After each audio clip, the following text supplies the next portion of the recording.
FIBA کے Persian منتخب کرنے والے طلباء کا خیر مقدم ہے۔ عزیز طلباء، آج ہم قصیدہ کے بارے میں جانیں گے۔ قصیدہ نگاری کیا ہے، قصیدے کے اجزاء کیا ہیں، قصیدہ کس طرح لکھا جاتا ہے۔ قصیدہ عربی زبان کا لفظ ہے جس کے معنی محض غلیظ کے ہیں۔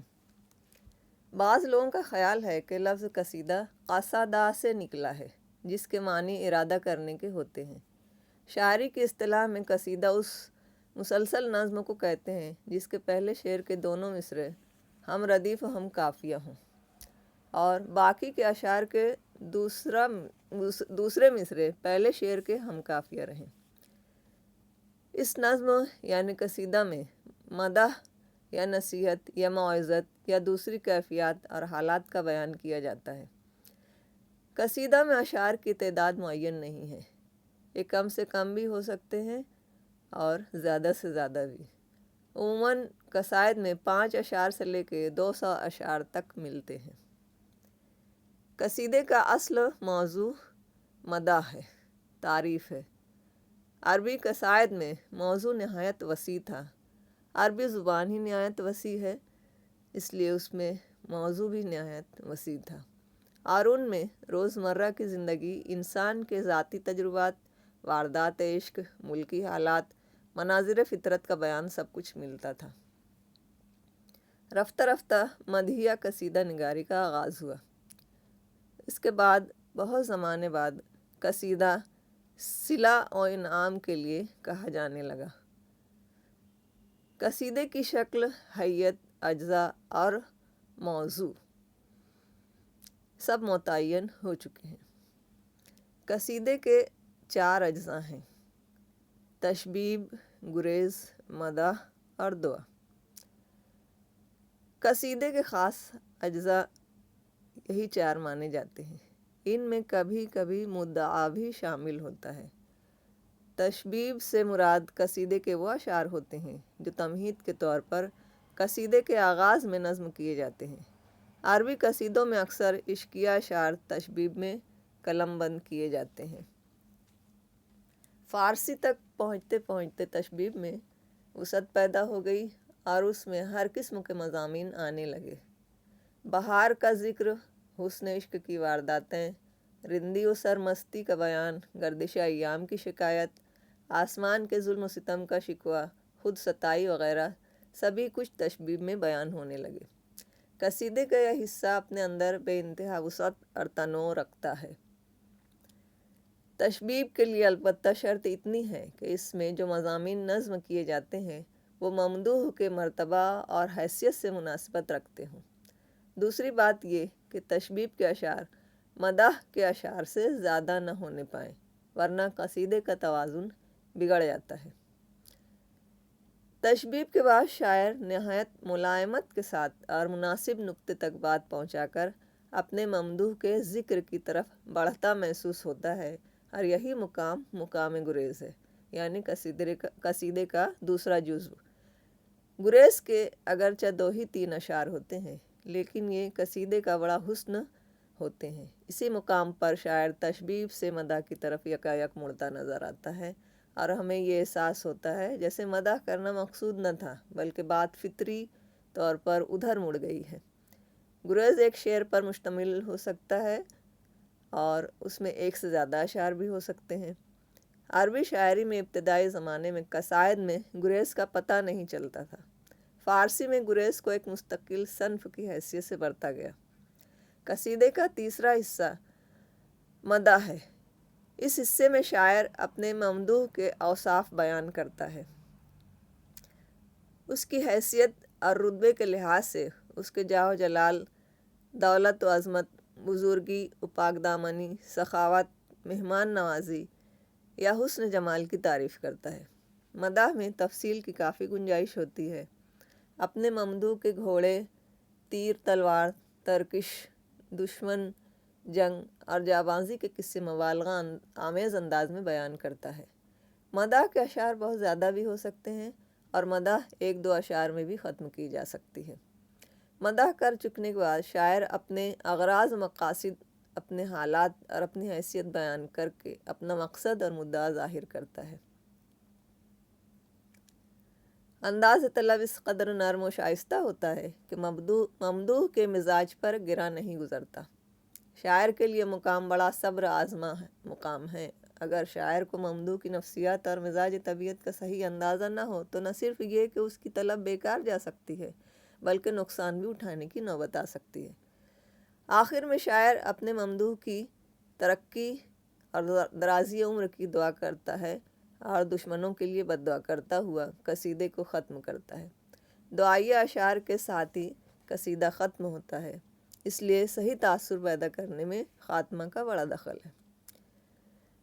قصیدے کی زبان کے بارے میں ہم دیکھتے ہیں کہ اس کی زبان شاندار اور شان و شوکت والی ہوا کرتی ہے۔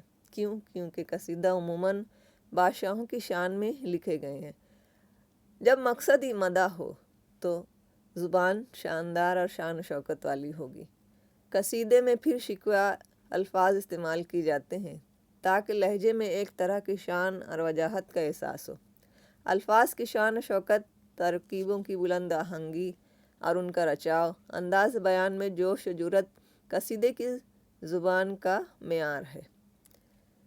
مبتذل اور کم درجے کے بازاری الفاظ کا استعمال قصیدہ گوئی کے لیے عیب میں داخل ہے۔ قصیدے میں عام طور پر سلاطین، امراء اور مقتدر ہستیوں کی مدح کی جاتی ہے، اس لیے یہاں زور بیان کی بھی بڑی اہمیت ہوتی ہے۔ الفاظ کی شان و شوکت کے ساتھ ساتھ بیان کا تسلسل، طرز ادا کی جدت، تشبیہات و استعارات کی فراوانی، محاسن کلام کا اہتمام وغیرہ قصیدہ گو شاعروں کے کمال کی کسوٹی بن جاتے ہیں۔ قصیدے کی قسمیں۔ قصیدہ کئی قسمیں رکھتا ہے۔ مضامین کے اعتبار سے قصیدوں کو 4 خانوں میں بانٹا گیا ہے اور یہی اس کی قسمیں ہیں: مدحیہ، ہجویہ، وعظیہ اور بیانیہ۔ مدحیہ قصائد میں مدح یعنی تعریف، ہجویہ قصائد میں ہجو برائی، اور وعظیہ میں پند و نصائح، اور بیانیہ میں کیفیات، حالات اور جذبات کا بیان ہوتا ہے۔ قصیدے کو قافیے کے آخری حرف سے موسوم کرنے کا رواج بھی پایا جاتا ہے۔ یہ رہی ساری باتیں قصیدے کے بارے میں۔ اگر قصیدے کی ارتقائی تاریخ دیکھیں تو قصیدے کی صفت عرب سے چلی اور ایران کی راہ سے ہندوستان میں پہنچی۔ جس زمانے میں قصیدہ گوئی کا آغاز ہوا، ایران کے فارسی قصیدہ گو شاعروں کے قصائد لوگوں کی زبانوں پر جاری تھے۔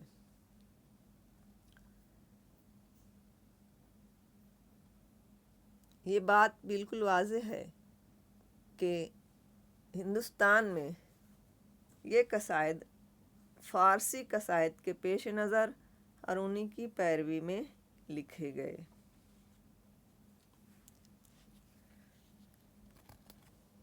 اصناف سخن میں رباعی کے بارے میں جانتے ہیں۔ بعض لوگوں کا خیال ہے کہ رباعی کی صنف اہل عرب کی ایجاد ہے اور بعض لوگ کہتے ہیں کہ یہ ایران میں ایجاد ہوئی۔ اردو میں رباعی کی ابتدا فارسی کے توسط سے ہوئی۔ رباعی میں 4 مصروں میں کوئی مضمون مکمل ہوتا ہے۔ مضمون 3 مصروں تک پھیلتے پھیلتے چوتھے مصرع میں سمٹ کر ایک مکمل خیال بن جاتا ہے۔ رباعی کے 4 مصروں میں یا تو چاروں مصرے ہم ردیف ہم قافیہ ہوں گے یا پہلا، دوسرا اور چوتھا مصرع ہم ردیف ہم قافیہ ہوتا ہے، تیسرے میں کوئی قید نہیں ہوتی، لیکن اسی کو زیادہ تر برتا جاتا ہے، یعنی پہلا، دوسرا اور چوتھا مصرع ہم ردیف اور ہم قافیہ ہونا۔ چوتھے مصرعے کے لیے شاعر بڑا اہتمام کرتا ہے اور اس کی بحریں مقرر اور طے شدہ ہیں۔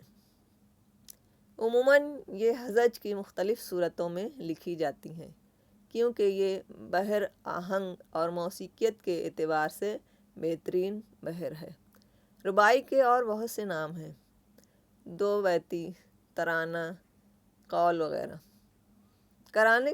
قول کے بارے میں ایک دلچسپ بات یہ ہے، قوال جو لفظ قول سے مشتق ہے وہ شخص ہوتا ہے جو ایک مخصوص صنف سخن میں قوالی گاتا ہے۔ ظاہر ہے کہ ابتدا میں اس اصطلاح کا اطلاق قول یا رباعی گانے کے معنوں میں ہی مستعمل رہی ہوگی، لیکن بعد میں اس سے مخصوص گروہ مراد لیا جانے لگا جو صوفیوں کی محفل میں گاتا تھا اور وجد کا سامان کرتا تھا۔ بہرصورت یہ امر بھی یقینی ہے کہ اول رباعی مختلف ناموں کے پردے میں اس غرض سے کہی جاتی تھی کہ اسے گایا جائے۔ ہر موضوع سخن کے لیے یہ بعد میں وسیلہ اظہار بنی۔ رفتہ رفتہ رباعی میں کچھ مخصوص بحریں اور اوزان مقرر کیے گئے جو سب کے سب بحر ہزج کے گروہ سے تعلق رکھتے ہیں۔ عموماً 24 اوزان عام ہیں، لیکن وزن در وزن ہزاروں گنوائے جا سکتے ہیں۔ کہتے ہیں رباعی لا حول ولا قوت الا باللہ کے وزن پر بھی لکھی جاتی ہے۔ ایرانی ادب میں رباعی کی صنف بہت قدیم ہے۔ اوفی، دولت شاہ سمرقندی اور ہندوستان میں مولانا شبلی نعمانی نے رباعی کی تاریخ پر بہت کچھ لکھا ہے۔ یہ امر مسلم ہے کہ رودکی سے پہلے بھی بہت سے رباعی گو شعراء موجود تھے اور ہمیشہ سے رباعیاں گائی جاتی رہی ہیں۔ رباعی کی تاریخ کے پیش نظر یہ کہا جا سکتا ہے کہ رباعی وہ صنف سخن ہے جو اپنے اسلوب اور ابلاغ اور پیرایہ اظہار میں موسیقی کی دھنوں سے بڑی قربت رکھتی ہے۔ بالفاظ دیگر اس کے لفظوں کی نشست کی خوبصورتی اس کے وزن اور آہنگ سے مل کر اسے موسیقی کی ایک لہر میں تبدیل کر دیتے ہیں۔ رباعی کے پہلے دوسرے مصرعے بڑے معنی خیز ہوتے ہیں۔ تیسرا مصرعہ کلاسیکی سنگیت کے چڑھتے سر کی طرح شوخ ہوتا ہے۔ چوتھا مصرعہ گویا مضمون یا خیال کی جان ہوتا ہے اور شاعر کے تخیل کو سمیٹتا ہے۔ جو کچھ شاعر کہنا چاہتا ہے وہ چوتھے مصرعے میں ہی کھلتا ہے۔ یہی رباعی کے ایجاز و اختصار کا کمال ہے۔ یوں تو ایران میں بہت سے شاعر محض رباعی گوئی میں مشہور ہوئے ہیں، ابو سعید ابو الخیر، بابا طاہر وغیرہ، لیکن عمر خیام ان سب میں سب سے زیادہ اپنی رباعی کی وجہ سے مشہور ہوا۔ تھوڑی بہت رباعیاں ہر بڑے شاعر کے دیوان میں ملتی ہیں۔ رباعی میں اردو میں جوش ملیحہ وادی کی ایک رباعی کافی مشہور ہے۔ غنچے تیری طبیعت پہ دل ہلتا ہے، بس ایک تبسم کے لیے کھلتا ہے۔ غنچے نے کہا یہ ہنس کے بابا، یہ ایک تبسم بھی کسے ملتا ہے۔ فارسی میں چونکہ خیام مشہور ہے تو اس کی رباعی آمد سحر ندا زخم خانہ ماں کہ اے رندے خراباتی و دیوانہ ماں، برخیز پر کنیم پیمانہ ز میں زاں پیش پر کنند پیمانہ ماں۔ خیام کہتا ہے کہ ایک صبح ہمارے میخانے سے آواز آئی کہ اے رند خراباتی، اے میخانے کے دیوانے، اٹھ اور اپنا پیمانہ میں سے بھر لے، اس سے پہلے کہ ہماری زندگی کا پیمانہ بھر جائے، یعنی ہمیں موت آ جائے۔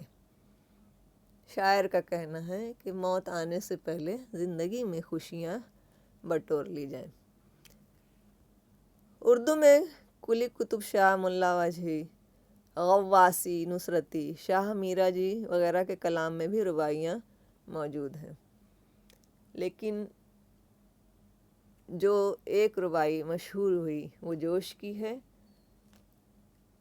امجد حیدرآبادی رباعی گوئی کے لیے مشہور ہیں اور یہ سارے مضامین وہی ہوتے ہیں جو ایک زمانے سے فارسی رباعیوں میں بندھے چلے آئے ہیں۔ رباعی گوئی اپنا ایک مقام رکھتی ہے۔